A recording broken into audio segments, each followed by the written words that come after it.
Bougez votre cul. Il n'y a pas de pilule magique. J'aime aller à la gym comme un fou. Si vous lisez 1 heure par jour, je me suis entraîné 5 heures par jour. Et en plus, je travaillais sur un chantier. Vous avez 24 heures par jour, organisez votre journée, travaillez dur. Je suis ici pour parler de réussite. Le mois dernier, Arnold Schwarzenegger est venu nous parler de réussite. Et entre autres du pouvoir de la visualisation, l'importance d'avoir des objectifs et pourquoi il ne faut jamais avoir de plan B.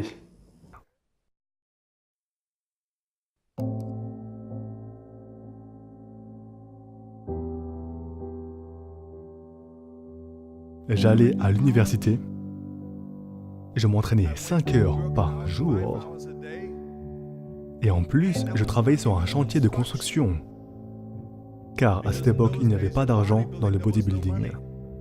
Je n'avais pas d'argent pour les suppléments alimentaires. Je devais travailler de cette façon. J'ai donc travaillé sur un chantier de construction, je suis allé à l'université et à la gym en plus de 20h à minuit le soir. Je faisais des cours de théâtre 4 fois par semaine. J'ai fait tout cela. Je ne perdais pas une seule minute. Et c'est pourquoi je suis ici aujourd'hui.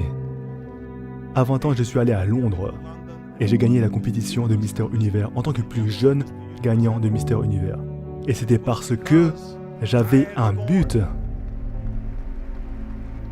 Vous savez, si vous n'avez pas de vision et vous ne savez pas où aller, si vous n'avez pas d'objectif à atteindre, vous dérivez et ne finissez nulle part.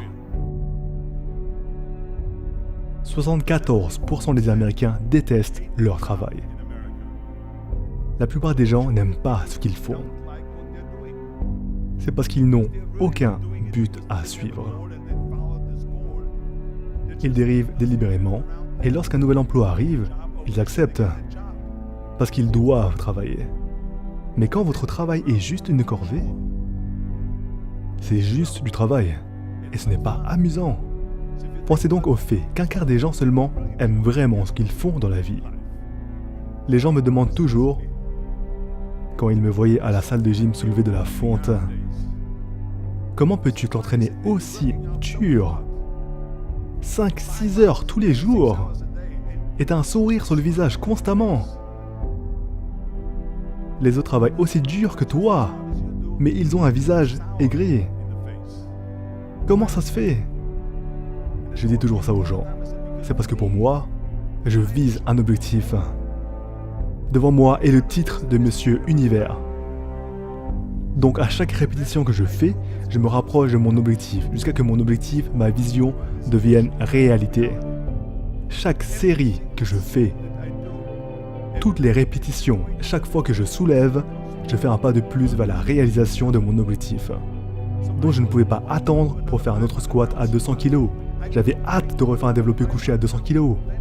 J'avais hâte de refaire 2000 autres abdos. Je pouvais à peine attendre pour le prochain exercice. Alors laissez-moi vous dire, visualisez votre objectif pour y aller rend le processus amusant. Vous devez avoir un objectif, quoi que vous fassiez dans la vie. Vous devez avoir un objectif. Mohamed Ali a travaillé très dur. Et je l'ai vu personnellement. Je me souviens quand il y avait ce journaliste sportif à la salle de gym, quand il s'entraînait et qu'il faisait des abdos, il a demandé « Combien d'abdos faites-vous » Ali a répondu « Je ne compte pas jusqu'à que ça commence à faire mal. » Maintenant, pense-y, il ne commence pas à compter les abdos jusqu'à que ça commence à lui faire mal. C'est seulement quand il commence à compter. C'est ce que nous appelons le travail acharné. Vous ne pouvez pas éviter le dur labeur qui que vous soyez. Bougez votre cul. Il n'y a pas de pilule magique. Il n'y a pas de magie là-dehors. Vous ne pouvez pas l'éviter, vous devez travailler et travailler. Réaliser ceci et cela n'est possible qu'avec un travail acharné. Ça me rend fou que les gens me disent qu'ils n'ont pas assez de temps d'aller à la gym pendant 45 minutes par jour et s'entraîner. Ou faire quoi que ce soit pendant 45 minutes pour se développer, soit physiquement ou mentalement. Imaginez lire 1 heure par jour. À propos d'histoire, combien apprendrez-vous après 365 heures et 1 an plus tard? Imaginez si vous en apprenez davantage sur l'histoire des musiciens et des compositeurs, combien en sauriez-vous? Imaginez travailler sur un business que vous souhaitez développer tous les jours pendant 1 heure. Imaginez à quel point vous irez loin. Donc ça me rend fou quand les gens disent « Je n'ai pas le temps ». Il y a 24 heures par jour, tous les jours. Nous dormons 6 heures par jour, donc ça nous laisse encore 18 heures. Il y a quelqu'un qui secoue la tête et pense « Non, non, moi je ne dors pas 6 heures, je dors 8 heures, d'accord ?» Eh bien, dors plus vite. Donc 18 heures sont disponibles tous les jours. Une personne moyenne travaille 8 à 10 heures par jour. Mais supposons qu'il s'agisse de 10 heures, donc il reste 8 heures. Puis on est dans les transports 1 heure par jour, ou peut-être 2 heures. Donc il reste 6 heures par jour. Que faites-vous avec ces 6 heures? Que faites-vous? Tu manges un peu? Tu dragues un peu? Tu parles à quelques gens? Mais vous pouvez voir combien de temps libre est disponible si vous organisez vos journées. Donc vous devez travailler dur. Je déteste le plan B. Et je vais vous dire pourquoi. Nous avons tellement de personnes qui doutent. Comme dit plus tôt, ceux qui disent non. Nous en avons beaucoup qui disent que vous ne pouvez pas le faire, c'est impossible. Mais c'est bon, car vous n'avez pas à y prêter attention. Comme je l'ai dit plus tôt, si nous entendons non, nous comprenons oui. Au lieu de tu ne peux pas le faire, nous comprenons tu peux le faire. Et tu peux faire ça parmi toutes les personnes négatives autour de vous. Parce que quand tu commences à douter de toi, c'est très, très dangereux. Parce que si vous vous dites essentiellement que si mon plan ne fonctionne pas, alors j'ai un autre plan, un plan B. Cela signifie que vous commencez à penser au plan B et toutes les pensées vont au plan B. Cela vous divertit du plan A et de l'énergie que vous y mettez.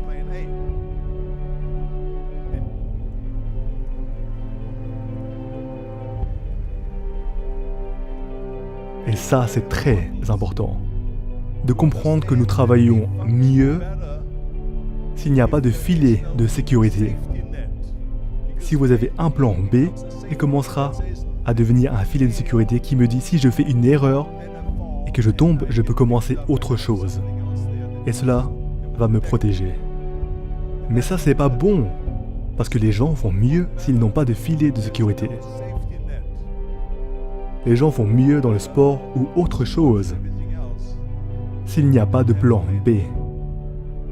Je vais vous dire que je n'ai jamais eu de plan B.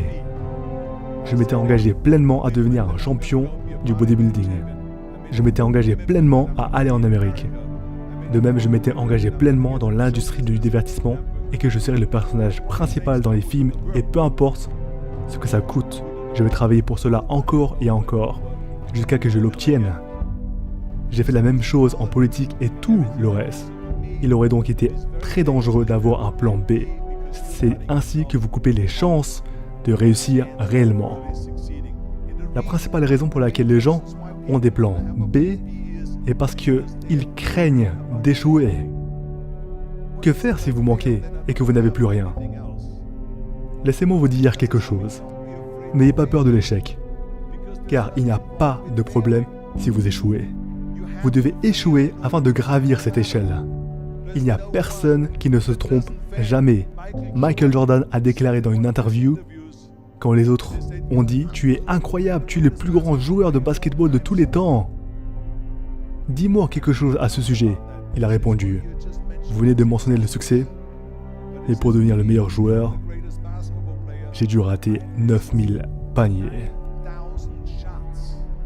En jouant au basketball dans la NBA. Donc pendant les jeux où il a eu tellement de succès, Il a manqué 9000 paniers. Était-ce un échec? Non! Il est l'un des meilleurs joueurs de tous les temps. Mais il a raté 9000 fois. Comprenez-vous cela? Nous faisons tous des erreurs. Et c'est ok.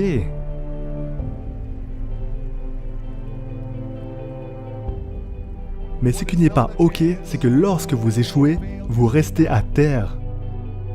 Quiconque qui reste à terre est un perdant. Les gagnants font des erreurs et se relèvent. Ils échouent et se relèvent. Ils échouent et se relèvent. Ils se relèvent toujours. Ça, c'est un gagnant. Ça, c'est un gagnant. J'ai échoué dans le bodybuilding. J'ai perdu dans des compétitions de bodybuilding. J'ai perdu dans des compétitions de levage de poids. J'ai perdu dans des compétitions d'haltérophilie. J'ai eu des films qui sont partis dans les toilettes. Ils étaient terribles et ont reçu des mauvaises critiques. Je me souviens, dans la politique, j'ai eu beaucoup d'initiatives dans les bulletins de vote. Et nous avons perdu. En Californie, mon taux d'acceptation est tombé à 28%. Et puis a augmenté à nouveau, et j'ai de nouveau remporté l'élection de gouverneur. Hey, on perd tous! Nous avons tous des échecs, c'est ok! Donc je vous dis de ne pas craindre l'échec. Parce que si vous avez peur de l'échec, alors vous allez être rigide, et vous ne pouvez pas vous détendre pour être performant dans tout, dans la boxe, votre travail ou votre pensée. Cela ne fonctionne que si vous êtes détendu. Alors détends-toi. Tout va bien si vous faites une erreur. Donnez-vous juste à fond. C'est aussi simple que ça. Alors n'ayez pas peur de l'échec.